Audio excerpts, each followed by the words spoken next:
ये आश्चर्य लगेगा सुनने में, लेकिन इस दुनिया के इतिहास में कभी भी एक कम्युनिस्ट देश नहीं था, जबकि कई देशों ने खुद को कम्युनिस्ट बताया है। उदाहरण के लिए चीन और उत्तर कोरिया परिभाषा के अनुसार एक सच्चा कम्युनिस्ट देश कभी नहीं था। तो वास्तव में कम्युनिज्म क्या है और यह सोशलिज्म से कैसे संबंधित है? वैसे यह स्पष्ट करना आसान हो सकता है कि दोनों में क्या समानता है। दोनों विचारधाराएं श्रमिक शोषण को सीमित करने और समाज में आर्थिक वर्गों के प्रभाव को कम करने या समाप्त करने की इच्छा से उत्पन्न होती हैं।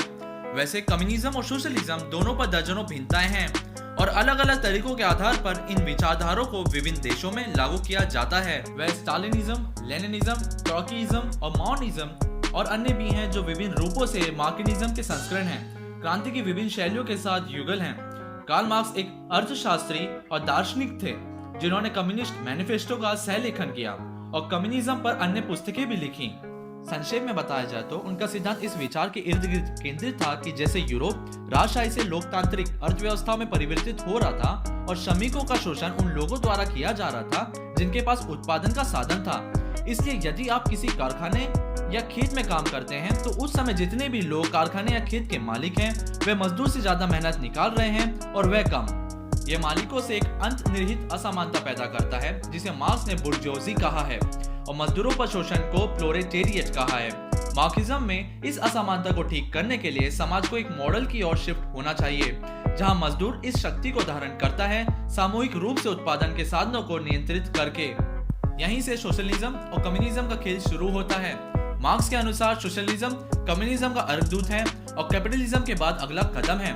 सोशलिज्म में एक लोकतांत्रिक राज्य निजी कंपनियों के स्वामित्व रखने के बजाय उत्पादन के साधनों को खुद नियंत्रित करता है।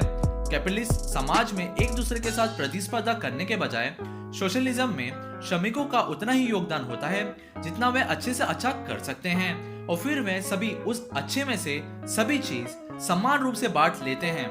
इन विचार की विविधताएं पहले से ही कैपिटलिस्ट समाज में यूनिवर्सल हेल्थ केयर या फायर डिपार्टमेंट में काम करना और स्कूल जिन्हें टैक्सेस द्वारा समर्थन किया जाता है, ऐसी सामाजिक सेवाएं लोकप्रिय हैं, जबकि इन सेवाओं को उपयोग करना असमान है और हर कोई अपनी क्षमता या आय के स्तर के आधार पर उनके योगदान के लिए समान रूप से जिम्मेदार है और यही सोशलिज्म है।